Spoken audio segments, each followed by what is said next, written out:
नमस्कार मित्रांनो, पावसाळा सुरू झाला की वातावरण थंडगार आणि आल्हाददायक होते. पण या ऋतूमध्ये अनेक लोक वारंवार आजारी पडतात. कोणाला सर्दी होते, कुणाला खोकला होतो, कुणाला ताप, तर अनेकांना पोटाचे विकार सुद्धा होतात. अपचन होते, जुलाब किंवा व्हायरल इन्फेक्शनचा सुद्धा त्रास होत असतो. तुमच्या मनात कधी प्रश्न आला आहे का की पावसाळ्यातच इतके लोक का आजारी पडतात? याचे मुख्य कारण म्हणजे पावसाळ्यात वातावरणातील आर्द्रता म्हणजेच ह्युमिडिटी वाढते.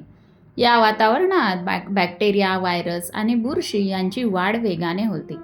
त्याचबरोबर आपल्या शरीराची पचनशक्तीही तुलनेने कमी कार्यक्षम असू शकते. त्यामुळे चुकीचा आहार घेतल्यास आजार होण्याचा धोका वाढतो. म्हणूनच या ऋतूमध्ये योग्य आहार, स्वच्छ पाणी, स्वच्छता आणि संतुलित जीवनशैली खूप महत्त्वाची आहे. तर आज आपण असे 10 सुपरफूड्सबद्दल जाणून घेणार आहोत, जे शरीराला पोषण देतात, रोगप्रतिकारक शक्तीला आधार देतात आणि पावसाळ्यात निरोगी राहण्यास मदत करू शकतात.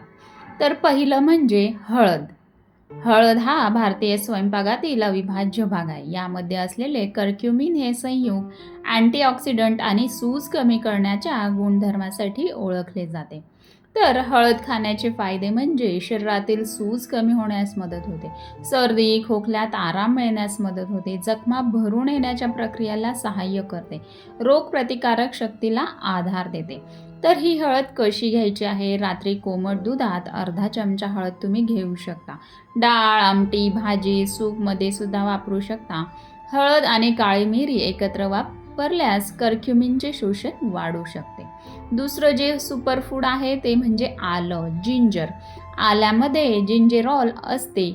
तर हे कसे काम करते? तर आले शरीर गरम ठेवण्यास मदत करते आणि पचनक्रिया सुधारण्यास हातभार लावू शकते. आल्याचे फायदे म्हणजे घसा दुखणे कमी करतं, मळमळ कमी करण्यास मदत करतं, पोटातील गॅस कमी होतो, पचन सुधारण्यास सुद्धा या सहाय्य करत असतो. तर याचे सेवन कसे करायचे? तर आल्याचा चहा तुम्ही घेऊ शकता, भाजीमध्ये वापरू शकता, सूपामध्ये देखील तुम्ही याचा वापर करू शकता किंवा गरम पाण्यात उकळून सूपासारखं तुम्ही याचं सेवन करू शकतात. तिसरं जे सुपरफूड आहे ते म्हणजे लसूण. लसूण हे नैसर्गिक सुपरफूड मानले जाते.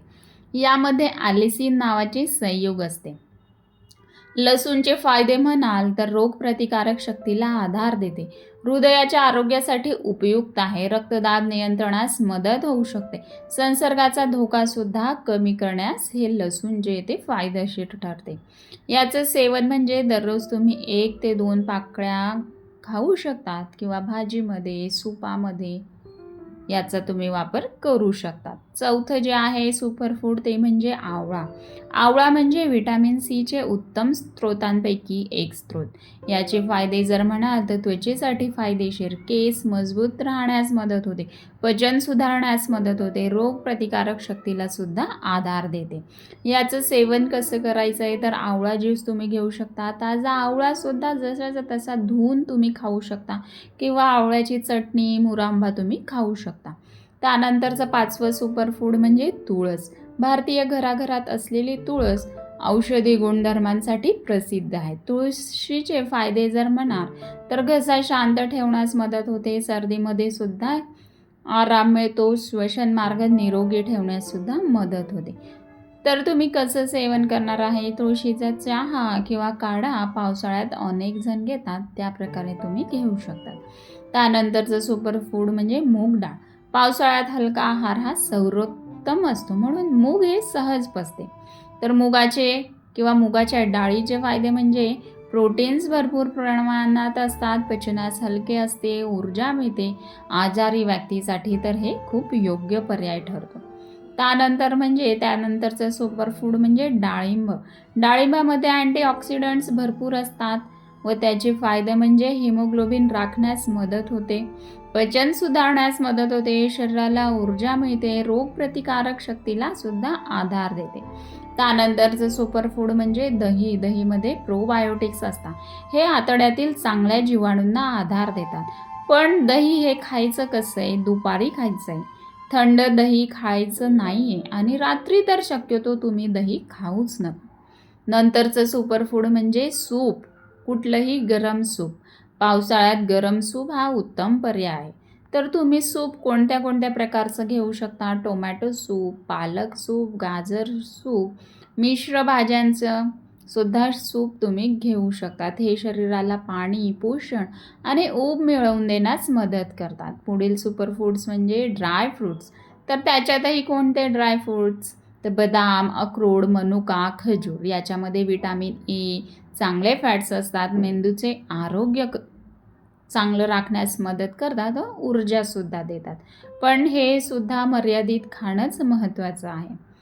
तर आता मी सांगणार आहे पावसाळ्यात या 10 चुका तर तुम्ही अजिबात करायच्या नाही.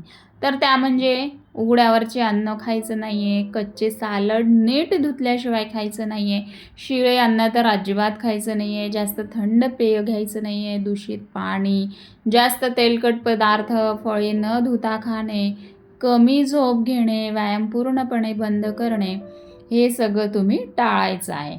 व डॉक्टरांच्या सल्ल्याशिवाय औषध घेणेसुद्धा टाळायचं आहे.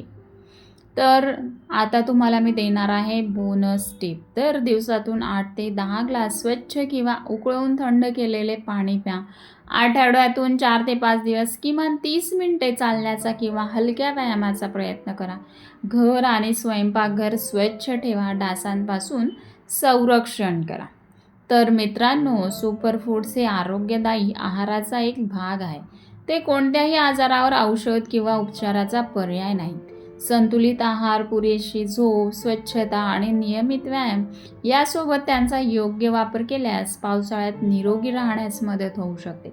जर तुम्हाला हा व्हिडिओ आवडला असेल तर लाईक करा, शेअर करा आणि अशाच माहितीपूर्ण व्हिडिओंसाठी आमच्या चॅनलला सबस्क्राईब करून बेल आयकॉन नक्की दाबा. धन्यवाद.